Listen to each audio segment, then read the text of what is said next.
Ladies and gentlemen, the meeting of the Wadsworth Planning Commission will please come to order.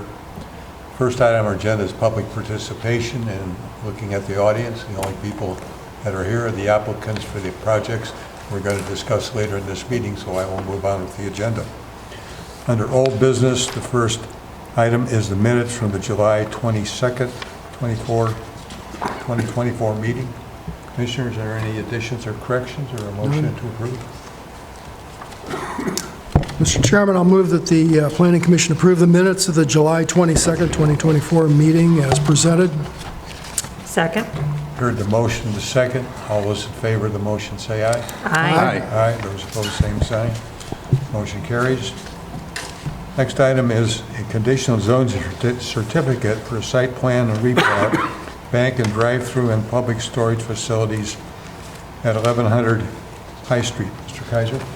There's no action required tonight. This item should stay on the agenda. I got an email on Friday with some potential updates. There's still some issues with the traffic study that haven't been worked out. So at this point, ball's still in their court, and we just we'll leave this ride to the next meeting. Is there a motion to table? Mr. Chairman, I move that the Planning Commission table the conditional zoning certificate and site plan for the property at 1100 High Street until such time as the information's been received. I second. Heard the motion, the second, and there's any further discussion? All those in favor of the motion say aye. Aye. Aye. Those opposed, same sign. Motion carries. Moving on to new business, the first is a zoning text amendment for revisions to the riparian zoning regulations. We need to set a public hearing. Mr. Kaiser. Yes. This proposal does amend our zoning regulations as they pertain to riparian setbacks. The ones we have on the books were adopted in 2008. They were based on model ordinances recommended by the Ohio Department of Natural Resources. Those regulations did impose some rather high standards that created some issues with development near watercourses and wetlands. So, for instance, as I've noted in the report, first they were difficult to implement because the width of the riparian zone was based on a formula, so it had to be recalculated for each property. Because of that, it was also inconsistent. You might have a riparian zone of 150 feet on one property and 300 on another. Excessive. It created situations where, for instance, if you had a wetland or a flood hazard area on your property, you got double whammy because it put a riparian zone around those areas.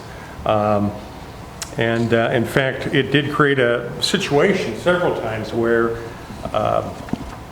applicants had to go to the BZA and request variances to these provisions because the only way to comply would be to get a permit from the U.S. Army Corps of Engineers to fill in some of the wetlands. So you were actually destroying the thing you were trying to preserve by these regulations. And again, disparate impacts. Any lot that was planted before 2008 could really be adversely impacted. In some cases, it made properties virtually undevelopable, which I think causes some potential issues with some legal challenges. So anyhow, the proposed revisions are meant, one, to be a little bit easier to understand and implement, to be fair and consistent with how they apply, and to continue to provide watercourse protection without the overreach. So just to summarize the changes, basically the ordinance suggests changing the riparian setback along major watercourses to 50 feet from the high water mark, or to 10 feet on minor watercourses, and the boundary of the riparian setback around a wetland will basically be concurrent with the boundaries of that wetland. And we're removing any restrictions along flood hazard areas because they're already regulated by a different federal regulations. Mr. Davis is here to give you kind of a brief overview of these and some examples of how it would affect certain properties here in town. Okay. Mr. Davis? I think Jeff already gave the brief overview. I'll be a little more in depth to kind of walk you through the process we've gone through to get to this set of ordinances. And we've gotten a lot of feedback, as Jeff mentioned. So there's some struggles we've had in the existing riparian regulations. All water courses are regulated regardless of water course size. There's no minimum water course size for what's regulated. And then also all the uses are very tightly restricted in those setbacks, of course. So when they're large, they're aspirational, they're excessive, that has quite an impact on property. So that's really kind of what's brought us here so far. And so here's an example here near the airport of one of our larger setbacks. It exceeds 300 feet. There on the west side of the screen, where Holmes Brook combines with Brooker Run, Blockers Run. So you can see it gets to be quite large. So before I discuss the regulations, I wanted to really talk about some of the context behind the regulations, and a few terms to make sure you're clear about. One of them is this waters of the state, and the simple concept is that rivers in Wadsworth are actually the responsibility of the state and federal governments. And so we don't own the water courses in Wadsworth, so we can't simply do whatever we want in those water courses. That's the background, kind of how we got to where we are now. So there's provisions in the state law and the Ohio revised codes and the administrative codes about how those are implemented. And in short, we have a regulatory obligation in Wadsworth to prove to the state that we are keeping those waters clean. That's essentially the regulation purpose. So I won't don't read this, but there are regulatory requirements that are primarily in this general permit OHQ 000004. Don't read that. It's a 43-page document. That's our responsibilities. And in that document, it says we need to comply with another permit, which is 000005. And in that permit on page 9 of the 60-page permit, it says that there is a requirement to keep an undisturbed natural buffer of 50 feet around the surface waters of the state. So we believe that 50-foot setback in this provision is really the minimum necessary to meet that state regulation. So that's where that 50-foot comes from. And then one more comment about regulatory context. The phrase waters of the state is very broad in its definition. It's clear to really distinguish how far up the watershed that goes. So, and that's been a term of controversy for my entire career, as to what does that mean? Especially as you come up to catch basins, to culvert pipes, how far up does it go in the system? So we're proposing a regulation that we think defines that well for Wadsworth. It's unique to Wadsworth, and so, but we think it really works well for the riparian ordinance. So we're proposing a 3-tier system for defining water courses. One of them is what's called a major water course, which is greater than 1 square mile. And if you didn't know this, 1 square mile is 640 acres. So that's larger than that is a major water course. They're shown in yellow on the screen here. And these are the largest ones in Wadsworth. I actually have taken the time to go onto Google Street View and take a virtual photo of one of our larger major water courses. It's near the airport. Here's the photo of that from Weber Drive looking east, so you can get a better idea of what a major water course would look like, one of the larger ones. Second term is the minor water course, which is between a 1/4 square mile and 1 square mile, between 160 acres and 640 acres of a drainage area. So that would mean that all the water falling within a 160 to a 640 acre area is falling into the area that flows into this particular stream. So they're really a transitional type of water course, and often They're not very densely vegetated, so there's kind of a mid-level watercourse, often has grassy swales. So here's a picture of a minor watercourse that's actually looking south from Briarthorn Way. And you can see it's really just a grassy swale that's kind of going between properties there, and between houses. And then the smallest systems we have are less than 160 acres, less than 1/4 square mile, called local drainage systems. And those are generally piped, and those are really proposed to not have any regulation when it comes to the riparian regulation. So what are we proposing for the regulation? 50-foot setbacks from the ordinary high water mark. That's consistent with those state requirements I mentioned earlier. And this image really shows what the new riparian setbacks would be based on that map I just showed you with the 300. It's coming down to 110 to 120 because it's 50 feet from the ordinary high water mark, so it's both sides. Minor water courses would be a 10-foot setback. And also from ordinary high water, and just in case you're not familiar, the term ordinary high water is another term mostly for top of bank, is the easier way to think of it. So here's an image of right in a transition area at State and Main. On the left side of the screen is where we have a major water course just transitioning to a minor. And so you can see the larger setbacks on the left, and then about a 30-foot setback for most of that screen. That's where the minor water course would be. Another example here in Briarthorn, it's the same picture where you saw the picture. This would take it from what was 100 feet in the current regulation down to 25, just as a reference point. And then for local drainage system, there would be no riparian setback. I will point out that local drainage systems almost always have an easement, and so there are easement setbacks that will be very similar, but slightly different emphasis than it would be a riparian setback. So they do have some protection, just a different form. And so the last detail to mention, like Jeff said, is that the riparian boundary also includes the wetland boundary. And we did include some definitions in the regulation to be clear as to what is and is not a wetland. So that was also a detail that we've added to the code regulation. So that's the summary of what we have and kind of how we came to the conclusions we did. So I'm happy to answer any questions you might have. Questions for Mr. Davis? No.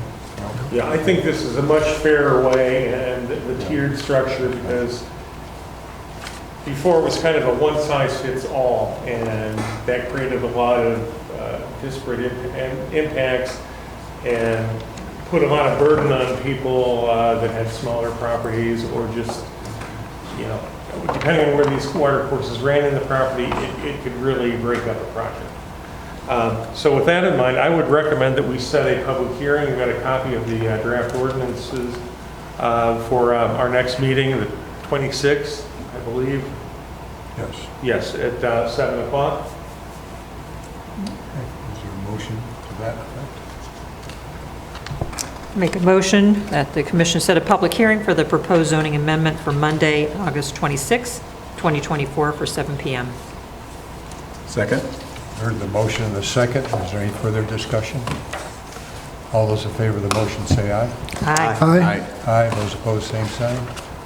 Motion carries. Moving on with the next item is a conditional zoning certificate and site plan review, Salvation Army site rebuild, 527 College Street in the R2 Residential District. We need to set a public hearing. Mr. Kaiser. Okay, let me open both of these. Okay, Salvation Army is basically looking to rebuild their site. Currently located at 527 High Street. I think they've been there since at least '83. And to date, we've received the completed application fee as well as all the building and site plans. We're just waiting on some basic traffic impact to be provided by the applicant. Not a full-blown traffic study, but they are expanding the campus. Here's what it looks like now, and here is what's proposed. Building would move to the east side of the property, where the current building is now, would become parking lot. They've already got detention up in the northwest corner of the site. It would obviously be expanded. The big issue is that the building size is basically doubling. It's going from about 4,500 square feet to 97. Some additional classrooms would be built into the building, especially, I don't think I've got the floor plan for this meeting, but along the southern tier, and they're bringing in services that they're already performing, but elsewhere in the community, kind of centralizing it here on the campus. So this rebuild would allow them to do that consolidation and take care of their activities all in one spot. So at this point in time, we'll go into more details and the conditional zoning requirements at a public hearing, which will be required as the church is a conditionally permitted use in a residential district. So at this point, I would just recommend that we set the public hearing for August 26th at 7:10.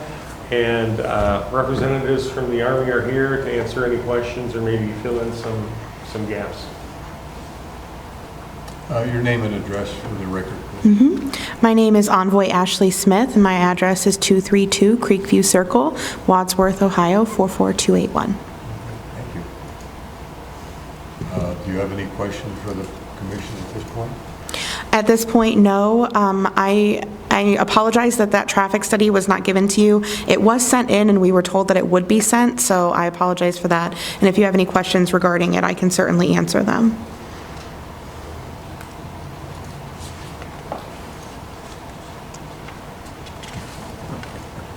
Any questions? No. Okay. No, I think, yeah, we've got everything we need to get this moving. Yeah. Perfect. Thank you. All right, thank you. We need a motion to set a public hearing. I'd make a motion that the commission schedule a public hearing for Monday, August 26, 2024 at 7:10 p.m. for the Salvation Army site rebuild at 527 College Street, R2 Residential District. Second. You've heard the motion and the second. Is there any further discussion? All those in favor of the motion say aye. Aye. Aye. Those opposed, same sign. Motion carries. And the last item on the agenda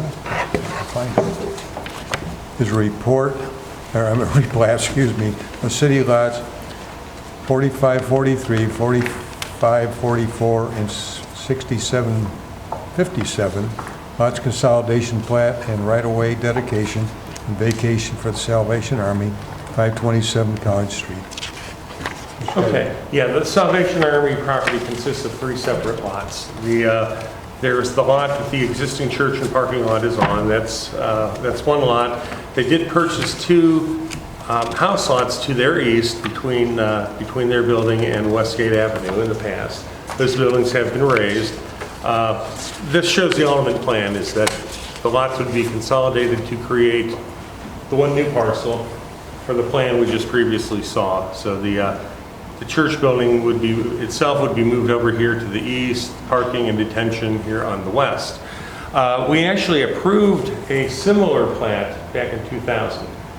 It was never recorded, so therefore it expired. So this plat is similar to that with a couple minor exceptions. The first is the College Street is classified as an arterial street. Typical right-of-way width is 50 foot from center line to edge. And in front of the church building itself, when that plat was created, they did dedicate 20 feet to the right-of-way. So ideally, the same thing should be done when they consolidate these 2 parcels with it. However, after a discussion with the applicant and Mr. Davis here,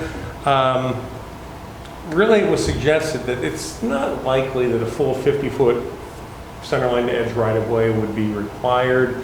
Again, rather excessive, even though the street classification, says it's an arterial.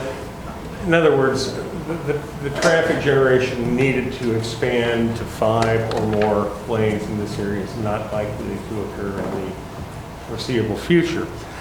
So what was suggested, and I think it's, again, another fair approach, is that rather than dedicate the right-of-way to a full 50-foot width, we dedicate it to 40-foot. The dark gray area indicates what the applicant would be turning over to the city. To its west, you see the slightly shaded area. That's already right-of-way that was given to the city. The city would vacate 10 feet of that so that the new right-of-way line would be right here, would be a consistent 40 feet across the frontage. We have a similar issue here on Westgate Avenue. It's considered a local street, which is typically a 60-foot wide right-of-way or 30 feet center line to edge. In this case, it's 70 feet, 35 feet center line to edge. Don't really know how we got there, but the suggestion would be to vacate 5 feet of that right-of-way. So that gives the applicant a little bit more room and makes the site a little bit less tight. They are going to have to apply for a variance for the building anyhow because of just the way the properties line up. But I think that that's kind of a fair approach. So a lot of things going on, not only the consolidation, city would be vacating a little bit of the right-of-way, but gaining some in front of the 2 former house lots. So with that in mind, I would recommend approval of this plat with the 5 conditions as noted in the staff report. Again, because council action is required, we would take the approval tonight and get this on their next agenda as soon as possible. Okay, any questions for Mr. Kaiser? No. Mr. Gruen? You're familiar with the conditions? Yeah. Okay, all right. We have a recommendation for staff set up to move this forward. Is there a motion? Mr. Chairman, I'll move that the Planning Commission approve a replat for city lots 45, 43, 45, 44, and 67, 57, subject to the 5 staff recommendations. Second. You've heard the motion, the second, and is there any further discussion? All those in favor of the motion say aye. Aye. Aye. Those opposed, same sign. Motion carries. Thank you all for coming. Ms. Kaiser, anything else under? No, that's it for this evening. We have 2 public hearings. 2 public hearings on the 26th. And possibly 1100 High Street will come back on. I hope. Yeah, we'll find out. Yes, we'll see. We'll find out. Okay. The commissioners have anything? No. else they'd like to? No? Is there a motion to adjourn? Move to adjourn. We are adjourned.